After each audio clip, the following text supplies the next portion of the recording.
Assalamualaikum warahmatullahi wabarakatuh. Nama saya Mulya Saputra, Prodi Manajemen, Kampus Universitas Pancasila Bekasi, Kampus D. Video ini saya buat untuk keperluan UTS mata kuliah Manajemen Operasional dengan dosen pengampu Ibu Hani Ari Rahmani, MPD. Produksi tepat waktu pada manajemen operasional. Pengertian manajemen operasional. Menurut Heiser dan Render, manajemen operasional adalah bentuk pengelolaan menyeluruh serta optimal pada aspek tenaga kerja, barang-barang, atau mesin, peralatan, dan bahan mentah, atau faktor produksi lain yang bisa dijadikan produk barang dan jasa yang lazim diperdagangkan. Dalam pendekatan lain, operation management juga diartikan sebagai pengelolaan, meliputi perencanaan, pengorganisasian, pengoordinasian, dan pengendalian semua kegiatan yang terkait dengan barang serta jasa secara langsung. Pengertian manajemen operasional lainnya, aplikasi ilmu manajemen untuk mengatur semua kegiatan produksi agar berjalan efektif dan efisien. Operation management juga didefinisikan sebagai sebuah proses berkesinambungan dan efektif dalam menggunakan sebuah fungsi manajemen untuk mengintegrasikan beragam sumber daya secara efisien demi terwujudnya tujuan perusahaan. Kerangka kerja MOP, planning, kegiatan yang membangun kegiatan dan membimbing membuat keputusan masa depan. Organizing, kegiatan yang membentuk suatu struktur tugas dan wewenang. Controlling, kegiatan yang menjamin kinerja aktual sesuai dengan kinerja yang direncanakan. Behavior, bagaimana perencanaan, pengorganisasian, dan pengendalian mempengaruhi perilaku manusia. Definisi MOP, suatu proses berkesinambungan dan efektif menggunakan fungsi-fungsi manajemen untuk membuat produk, barang atau jasa melalui transformasi atau konveksi, perubahan berbagai input sumber daya menjadi output atau produk dengan pemberian nilai tambah. Istilah manajemen produksi mengarah pada kegiatan fabrikasi atau manufaktur yang menghasilkan barang yang berwujud seperti mobil, pakaian, televisi, dan sebagainya. Sedangkan istilah manajemen operasi lebih mengarah kepada kegiatan industri jasa atau servis seperti jasa dokter, konsultan, transportasi, dan sebagainya. MOP dalam tantangan global. Globalisasi, sistem produksi, produk dan jasa beragam ada di mana-mana, kemajuan teknologi, mutu sesuai konsumen, operasional sistem produksi, perkembangan teknologi industri, peningkatan produktivitas, pemanfaatan sumber daya yang efektif dan efisien, produksi berkualitas, harga kompetitif. Mengapa MO itu penting? Yang pertama adalah sebagian aktiva perusahaan umumnya tertanam dalam aktivitas operasi atau produksi, khususnya persediaan. Yang kedua, sebagian besar SDM berada dalam departemen operasi atau produksi. Yang ketiga, kegiatan operasi perusahaan merupakan kegiatan utama perusahaan. Tantangan masa kini, being better, being faster, being cheaper, being more agile. Untuk bisa survive situasi dan kondisi seperti itu, organisasi atau perusahaan, lembaga, instansi, atau negara harus mempunyai keunggulan kompetitif atau competitive advantage. Perbedaan barang dan jasa, ciri-ciri barang, produk berwujud, produk bisa dijual kembali, produk bisa disimpan, produk produksi terpisah dengan konsumsi, aspek mutu mudah diukur, penjualan terpisah dengan produksi, produk bisa diangkut, fasilitas penting untuk biaya, mudah melakukan otomatisasi, penerimaan dihasilkan dari produk. Ciri-ciri jasa, produk tidak berwujud, jasa sulit dijual kembali, banyak jasa tidak bisa disimpan, produksi dan konsumsi bisa secara simultan. Banyak aspek mutu sulit diukur, penjualan merupakan sebagian dari jasa, interaksi pelanggan tinggi, penyedia bukan produk, bisa diangkut, fasilitas penting untuk kontak pelanggan, sulit untuk melakukan otomatisasi, penerimaan dihasilkan dari kumpulan jasa. Produktivitas digunakan manajer operasional dalam mengukur kinerja. Rumusnya adalah rumus produktivitas sama dengan hasil atau output dibagi masukan atau input. Indeks produktivitas sama dengan produktivitas 2 dibagi produktivitas 1 dikali 100%. Contoh produktivitas total. Perusahaan pembersihan karpet PT Chano bulan Oktober dan November secara berturut-turut melayani jasa pembersihan karpet dari 100 dan 120 rumah, di mana jumlah sumber daya yang diperlukan sebagai berikut. Teknisi untuk bulan Oktober 500 jam, bulan November 600 jam, biaya per unitnya Rp10.000 per jam. Sekretaris di bulan Oktober 150 per jam, di bulan November 170 jam, biaya per unitnya Rp5.000 per jam. Untuk mesin 30 di bulan Oktober 30 hari, di bulan November 30 hari, biaya per unitnya Rp50.000 per hari. Apakah satuan ukuran produktivitas yang dipakai dan berapa perubahan produktivitas bulan November terhadap bulan Oktober? Jawabannya adalah produktivitas total sama dengan seluruh output dibagi seluruh input. Produktivitas total Oktober sama dengan 100 rumah dibagi 500 jam dikali 10.000 per jam ditambah 150 jam dikali 5.000 per jam tambah 30 hari dikali 50.000 per hari. Produktivitas total Oktober sama dengan 100 rumah dibagi 5 juta ditambah 750.000 rupiah ditambah 1.500.000. Produktivitas total Oktober sama dengan 100 rumah dibagi 7,25 juta. Produktivitas total Oktober 13,79 rumah per juta rupiah. Produktivitas total sama dengan seluruh output dibagi seluruh input. Produktivitas total November sama dengan 120 rumah dibagi 600 jam kali 10.000 per jam dan ditambah 170 jam dikali 5.000 per jam ditambah 30 hari dikali 50.000 per hari. Produktivitas total bulan November sama dengan 120 rumah dibagi 6 juta ditambah 850.000 rupiah ditambah 1.500.000. Produktivitas total November sama dengan 120 rumah dibagi 8,35 juta. Produktivitas total November 14,37 rumah per juta rupiah. Indeks produktivitas sama dengan produktivitas 2 dibagi produktivitas 1 dikali 100%. Indeks produktivitas sama dengan produktivitas November dibagi produktivitas Oktober dikali 100%. Indeks produktivitas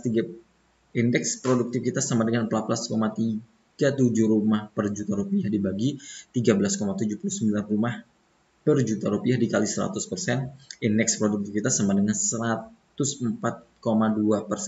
Berarti terdapat perubahan sebesar 4,2%, maka menjadi 104,2%. Matematika ekonomi dan statistik. Matematika ekonomi adalah penerapan metode matematika untuk mewakili teori dan menganalisis masalah-masalah di bidang ekonomi. Statistika adalah ilmu yang mempelajari bagaimana merencanakan, mengumpulkan, menganalisis, menginterpretasi, dan mempresentasikan data. Singkatnya, statistika adalah ilmu yang berkenaan dengan ekonometrika adalah ilmu yang mencakup teori ekonomi, matematika, dan statistika dalam satu kesatuan sistem yang bulat. Menjadi suatu ilmu yang berdiri sendiri dan berlainan dengan ilmu ekonomi, matematika, maupun statistika. Metode analisis. Dalam analisis ekonometrika, Anda mengenal adanya metode persamaan tunggal dan persamaan serempak. Metode persamaan tunggal menggambarkan bentuk satu persamaan yang bersifat satu arah. Sedangkan metode persamaan serempak menggambarkan lebih dari satu bentuk persamaan dan bersifat timbal balik. Persamaan tunggal dapat dibedakan menjadi persamaan tunggal berdasarkan data berkala dan persamaan tunggal berdasarkan persamaan regresi. Sedangkan persamaan serempak dapat dibedakan menjadi persamaan pengertian dan persamaan tingkah laku. Tahapan analisis. Perumusan model bisa bersumber dari teori ekonomi dan bisa pula dari gejala ekonomi. Model yang bersumber dari teori dapat diartikan sebagai himpunan persamaan-persamaan matematis. Model persamaan tunggal menggambarkan bentuk hubungan antar variabel yang bersifat satu arah, yaitu pengaruh dari variabel bebas X terhadap variabel terikat Y. Sedangkan model persamaan serempak menggambarkan pengaruh hubungan yang bersifat timbal balik. Dari hasil uji hipotesis atau uji parameter, Anda dapat menarik suatu kesimpulan apakah hipotesis kerja yang Anda kemukakan atau dalam kurung H1 dapat diterima secara signifikan atau ditolak. Kalau hipotesis kerja H1 Anda diterima, maka hipotesis 0 atau H0 ditolak. Sehingga tugas Anda berikutnya adalah melakukan peramalan tentang arah perubahan variabel terikat. Manakala perubahan variabel bebas telah diketahui, namun sebaliknya kalau hipotesis kerja H1 yang Anda kemukakan ditolak, berarti hipotesis 0H0 diterima. Sehingga yang dapat Anda lakukan adalah kembali merumuskan model, baik model yang bersumber dari teori ekonomi maupun model yang bersumber dari gejala ekonomi. Fungsi regresi. Fungsi regresi adalah aturan yang menentukan besarnya pengaruh perubahan variabel bebas X terhadap variabel terikat Y, yang bisa Anda nyatakan dalam bentuk persamaan Y sama dengan F dalam kurung X yang artinya variabel terikat Y merupakan fungsi dari variabel bebas X, sehingga perubahan variabel Y mempunyai ketergantungan pada perubahan variabel X. Karena f dalam kurung X bisa terdiri dari B0 dan B1 X, maka bentuk persamaan Y sama dengan f dalam kurung X dapat dimodifikasi menjadi Y sama dengan B0 ditambah B1 X. Kalau variabel terikat Y merupakan fungsi linear dari variabel bebas X dan juga merupakan fungsi regresi populasi, maka rata-rata harapan Y untuk setiap X yang diketahui dapat diwujudkan dalam bentuk persamaan rata-rata E dalam kurung Y dibagi X. Dan nilai rata-ratanya disebut sebagai nilai rata-rata sebenarnya.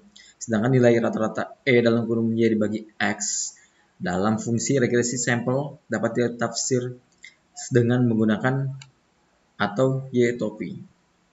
Pengujian hipotesis dan penamalan.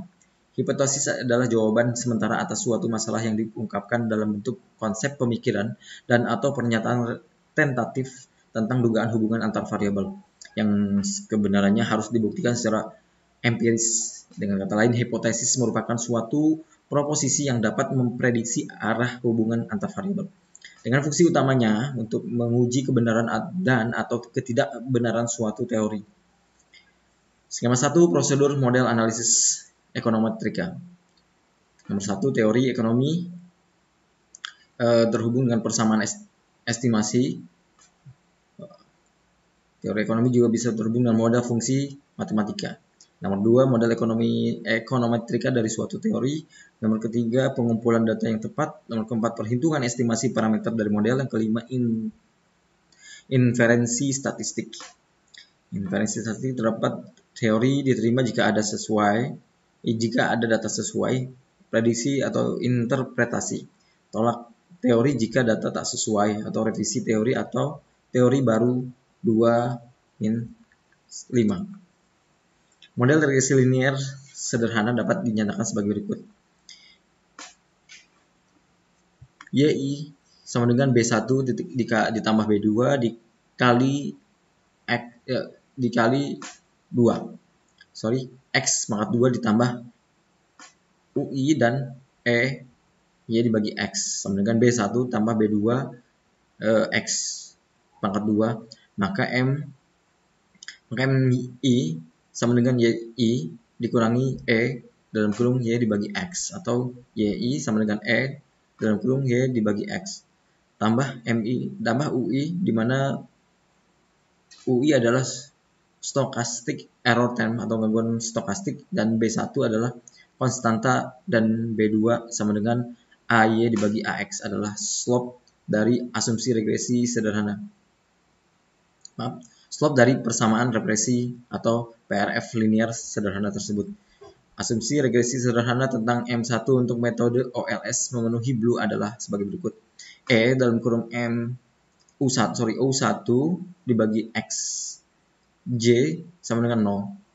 E dalam kurung Y dibagi X I sama dengan B1 ditambah B2 X pangkat 2. COV dalam kurung UI dan UJ sama dengan 0 untuk semua I sama dengan J. Ini berarti tidak ada serial correlation antara U1 dan UJ.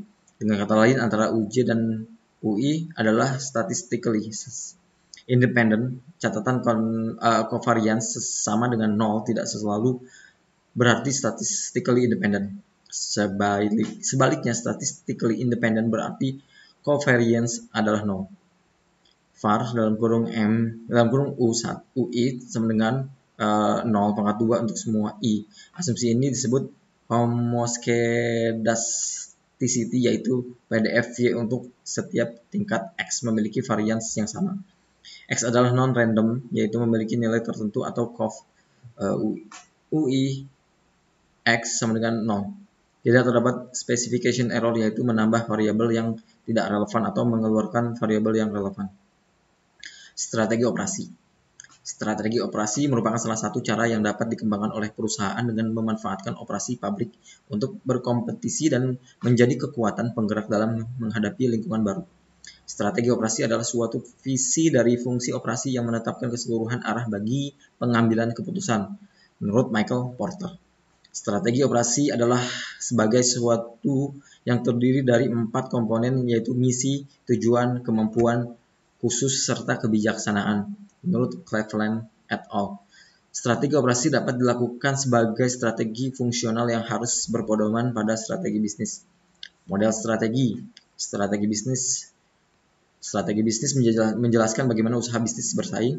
Strategi bisnis perlu terus disesuaikan dalam menghadapi perubahan lingkungan yang terjadi. Analisis eksternal dan internal. Analisis eksternal mengarahkan pada identifikasi terhadap peluang dan ancaman operasi perusahaan yang diciptakan oleh pengaruh lingkungan eksternal. Misi operasi. Misi menjelaskan tujuan dari fungsi operasi. Dalam kaitannya dengan strategi bisnis, misi harus menyatakan prioritas di antara tujuan operasi. Kemampuan khusus operasi. Kemampuan khusus operasi menciptakan operasi yang diunggulkan secara relatif dari para pesaing. Kemampuan khusus operasi menghasilkan keunggulan bersaing dan menjadi inti dari strategi operasi. Kemampuan khusus dapat dirumuskan dalam bentuk tujuan operasi, biaya rendah, kualitas tinggi, pengiriman terbaik, fleksibilitas tinggi. Biaya produksi, biaya penyimpanan persediaan, biaya lain yang timbul dari penggunaan sumber daya. Kualitas, nilai produk atau kegunaan yang dapat dirasakan oleh konsumen. Fleksibilitas dalam memproses produk, perubahan kapasitas, pengiriman dan pelayanan, kemampuan operasi untuk menyuplai barang tepat pada saat konsumen membutuhkan. Contoh kebijakan operasi. Tipe kebijakan. Yang pertama adalah proses. Di bidang kebijakannya, rentang proses, otomatisasi, aliran proses, pilihan strateginya membuat atau membeli, buatan tangan atau mesin, kontinuitas, intermittent, proyek, batch. Tipe kebijaksanaan kapasitas. Bidang kebijaksanaan, ukuran fasilitas atau lokasi. Pilihan strateginya, satu fasilitas besar atau beberapa fasilitas kecil, tingkat pasar, biaya rendah atau luar negeri. Yang ketiga, tipe kebijakan persediaan. Bidang kebijakan, jumlah, distribusi, sistem pengawasan. Pilihan strateginya persediaan tinggi atau rendah, gudang terpusat atau penyebar, ketat atau longgar. Tipe kebijaksanaan keempat yaitu kualitas. Bidang kebijakan, pendekatan, pemasokan, pilihan strategi, pencegahan atau inspeksi, seleksi biaya atau kualitas. Yang kelima, tipe kebijakan barisan kerja. Bidang kebijakan, spesialisasi, sistem gaji, staffing. Pilihan strategi, spesialisasi tinggi atau rendah, intensif atau tidak, banyak atau sedikit staff. Tipe strategi operasi. Strategi bisnis. Strategi A, biaya rendah. Strategi B, inovasi produk. Kondisi pasar. Strategi A, sensitif terhadap harga. Pasar sudah jenuh. Volume tinggi. Standarisasi. Strategi B, sensitif terhadap produk feature. Pasar baru. Volume rendah sesuai permintaan. Misi operasi. Strategi A, penekanan pada biaya rendah sementara mempertahankan kualitas dan pengiriman yang dapat diterima. Strategi B, penekanan pada fleksibilitas sementara mempertahankan biaya, kualitas, dan pengiriman yang layak. Kemampuan khusus. Strategi A, biaya rendah melalui proses dan teknologi yang superior. Strategi B, cepat dan dapat dipercaya dalam memperkenalkan produk baru melalui otomatisasi yang fleksibel. Kebijakan operasi. Strategi A, proses superior, pengawasan statistik, lokasi terpusat, pengawasan inventory ketat, keterampilan tenaga kerja, otomatisasi tinggi.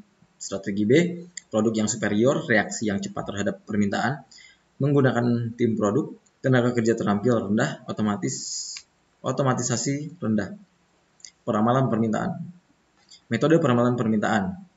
Yang pertama, metode bebas atau free hand method. Yang kedua, metode setengah rata-rata atau semi average method. Yang ketiga, metode rata-rata bergerak atau moving average method. Yang keempat, metode kuadrat terkecil atau least squares method. Peramalan permintaan, manajemen operasi. Pertama, perencanaan schedule produksi. Yang kedua, perencanaan pemenuhan kebutuhan bahan. Yang ketiga, perencanaan kebutuhan tenaga kerja. Yang keempat, perencanaan kapasitas produksi. Yang kelima, perencanaan layout fasilitas. Yang keenam, penentuan lokasi. Yang ketujuh, penentuan metode proses. Yang kedelapan, penentuan jumlah mesin dan lain sebagainya. Metode setengah rata-rata atau semi average method. Perhitungan nilai tren pada tahun tertentu dapat ditentukan dengan menggunakan rumus sebagai berikut.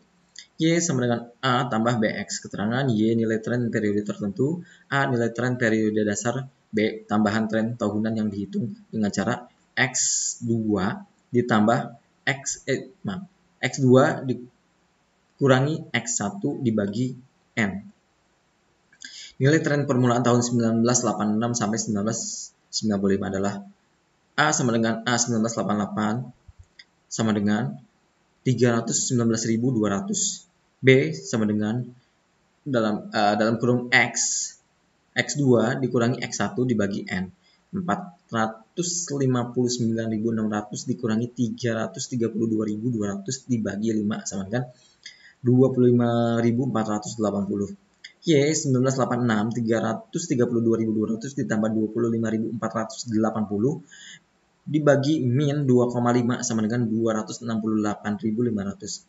Y 1987 sama dengan 332.200 ditambah 25.480 dibagi min 1,5 sama dengan 293.980. Y 1988 332.200 ditambah 25.480 dibagi min 0,5 sama dengan 319.460. Y 1989 sama dengan 332.200 ditambah 25.480 min 0,5 dibagi 0,5 sama dengan 344.940. Y 1990 sama dengan 332.200 ditambah 25.480 dibagi 1,5 sama dengan 370.420.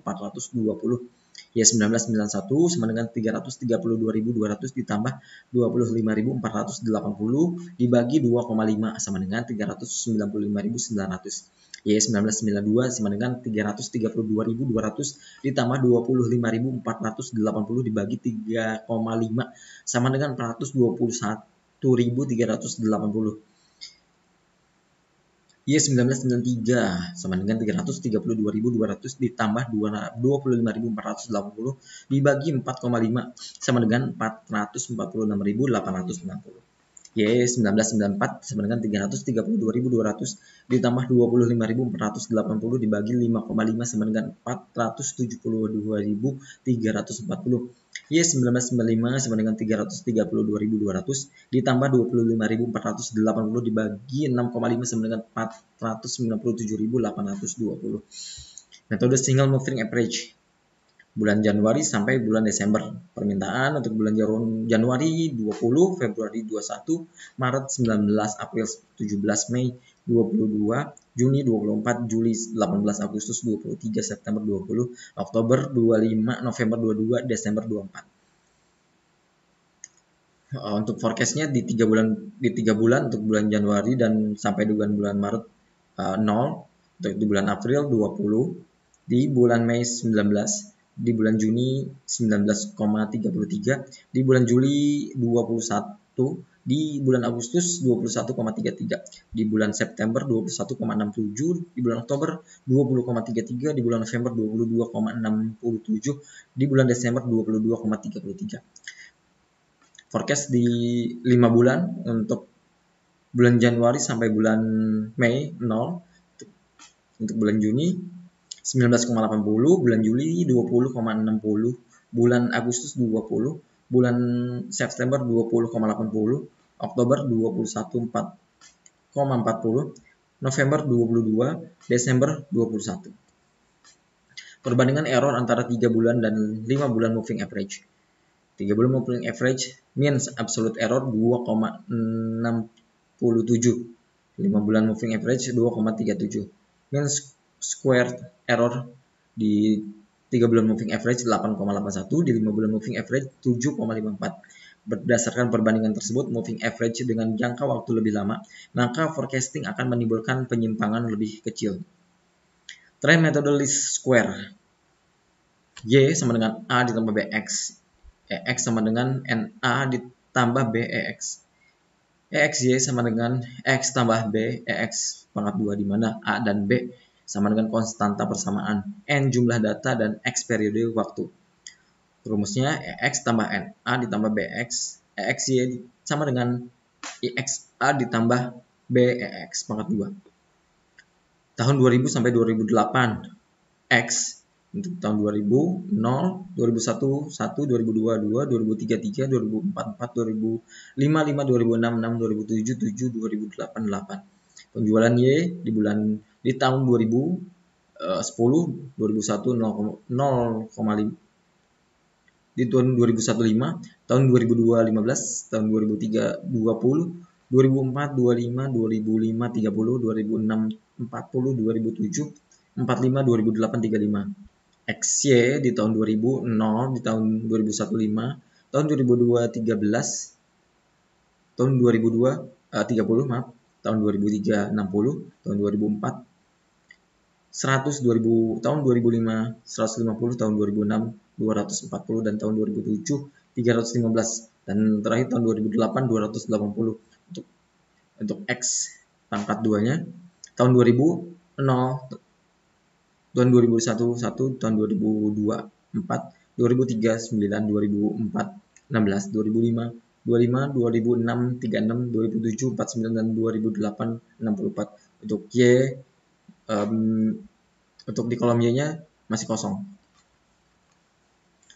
X sama dengan NA ditambah BEX 36 ditambah 36 sama dengan 9A ditambah 36B dalam kurung 4.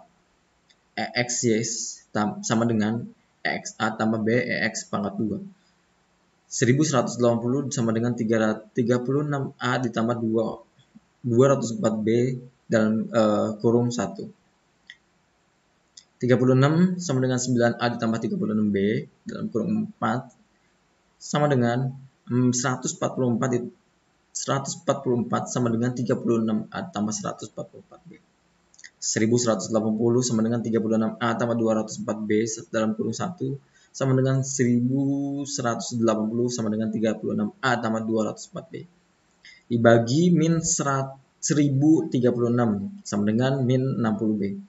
B sama dengan min 1036 dibagi min 60. B sama dengan 17,3. 36 sama dengan 9A tambah 36B sama dengan 36 sama dengan 9A tambah 36B dalam kurung 17,3. 36 sama dengan 9A tambah 622,8 min 9A sama dengan 622,8 dikurangi 36. Min 9A sama dengan 586,8. A sama dengan min 65,2. Y sama dengan min 65,2 ditambah 17,3X.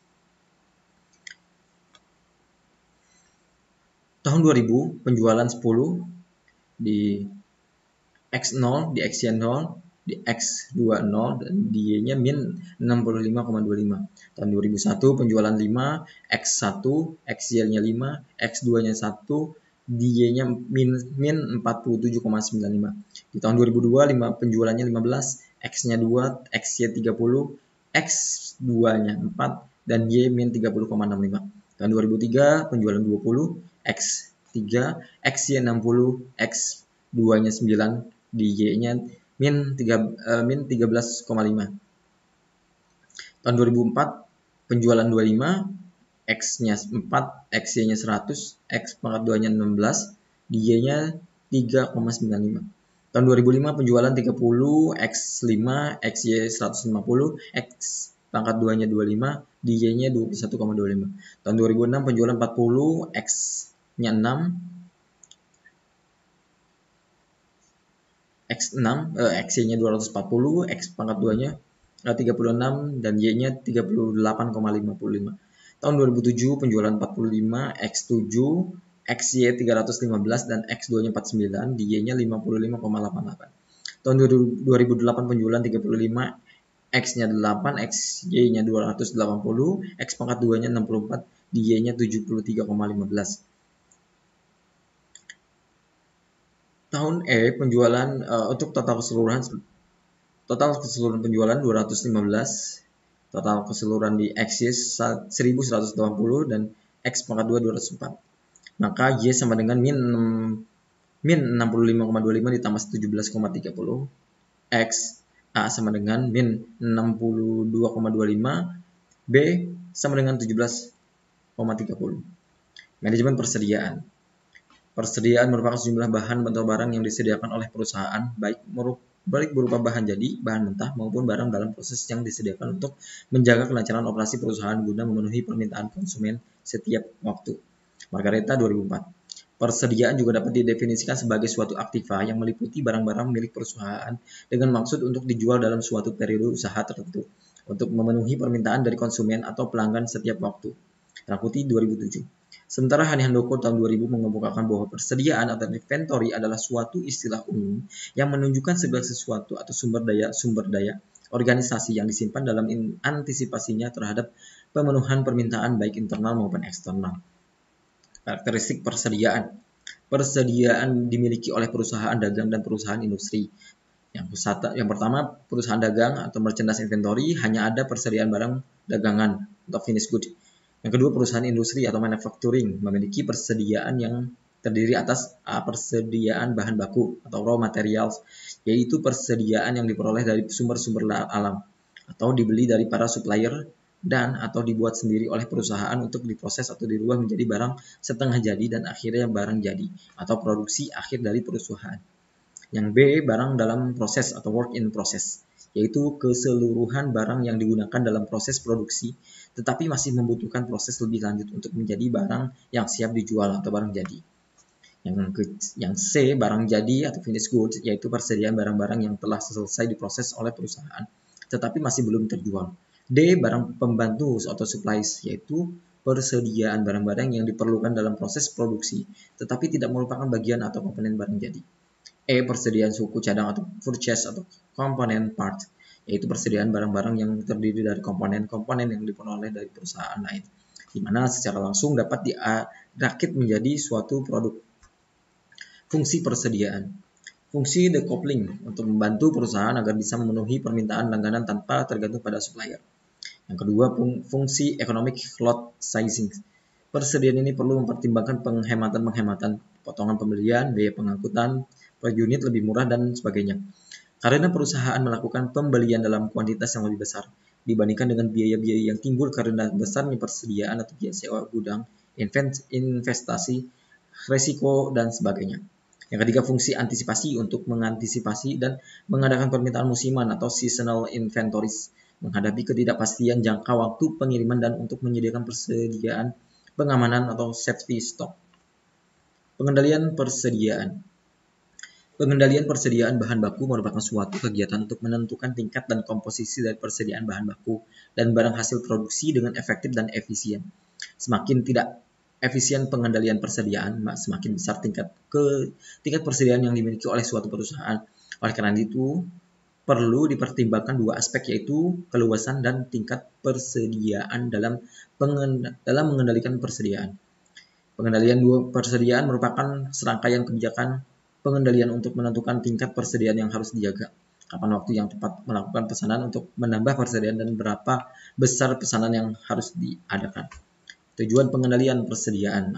Assauri tahun 2000 mengemukakan bahwa pengawasan persediaan bahan baku bertujuan untuk satu, menjaga agar jangan sampai perusahaan kehabisan persediaan yang dapat mengakibatkan terhentinya proses produksi.